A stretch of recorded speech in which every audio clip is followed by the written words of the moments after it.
All right, I'm gonna do Fight Club by Chuck Palahniuk. This book, cult classic, very popular movie book, and it definitely met the expectations. And I watched the movie first uh, as a refresher, and then read the book. No, that's not correct. I read the book and then watched the movie after. And that was the second time I watched the movie. Watched the movie long time ago. Um, and yeah, quite impressive. Let's get into it. So, synopsis: novel is basically about an unnamed narrator who's basically discontent with his white collar job. So think like Office Space, but much darker. Uh, so he meets this guy, Tyler Durden, and they basically form an underground fight club.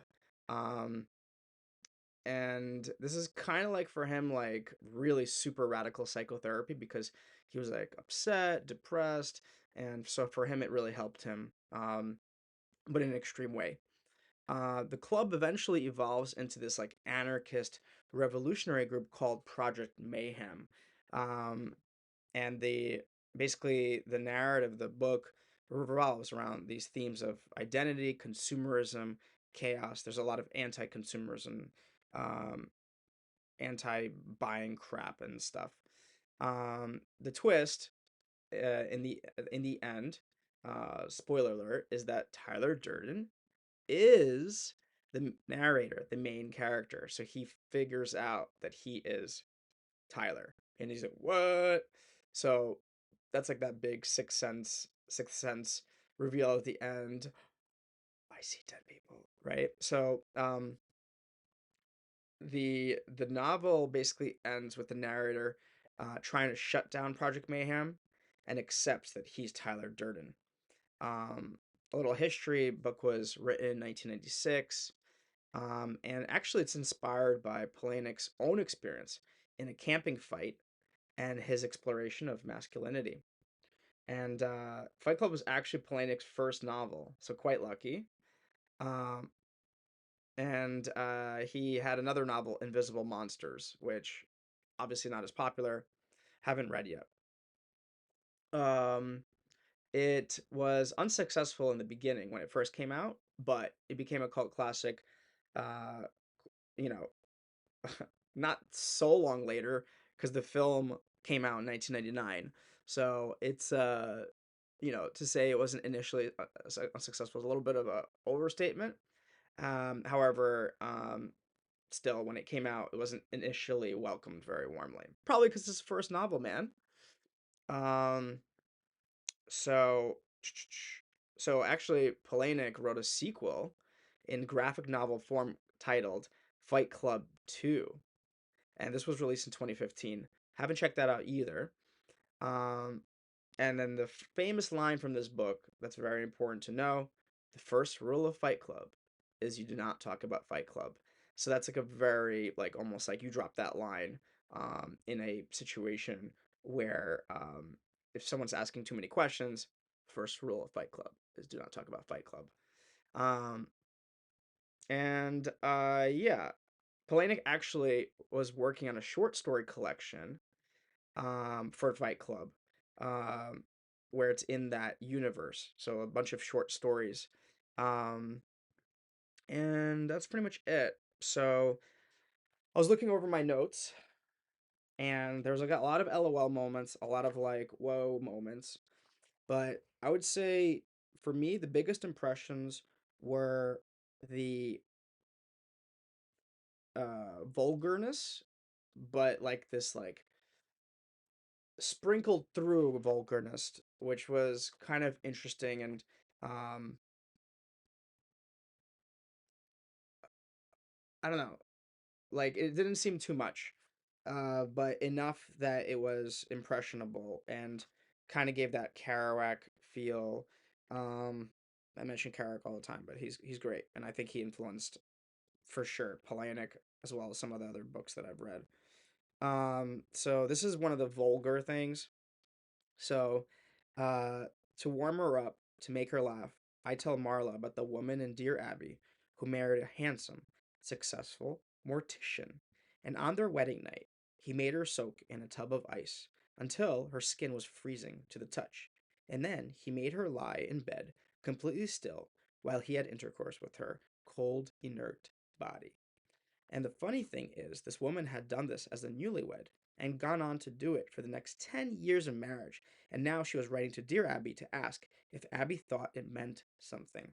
So this was like, there was a quite a few moments in the book of this like vulgarness, sexuality that kind of like was interesting because it's so raw, but it also makes you think like there are definitely people like that, right? So it's kind of like this truth to the rawness. And then the other the other category of notes are this like anti-consumerism, anarchy, anti like almost pollution in a way.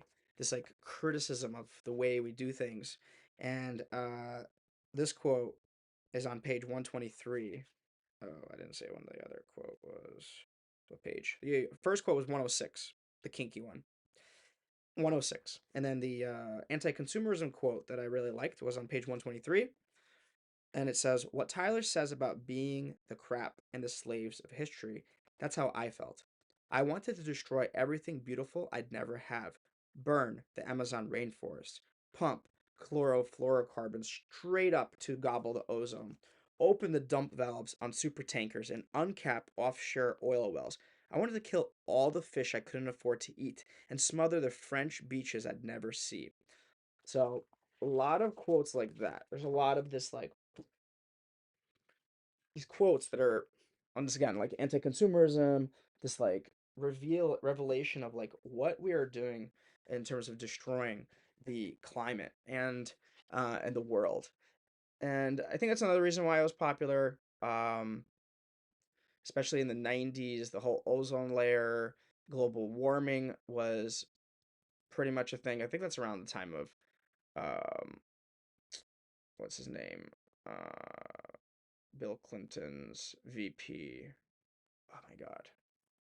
Oh, what was his name?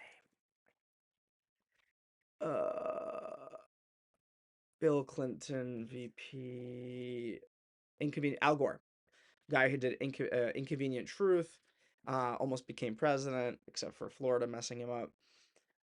So this is around the time that environmentalism, like, kind of, I don't know about peaking, but definitely getting some kind of favor.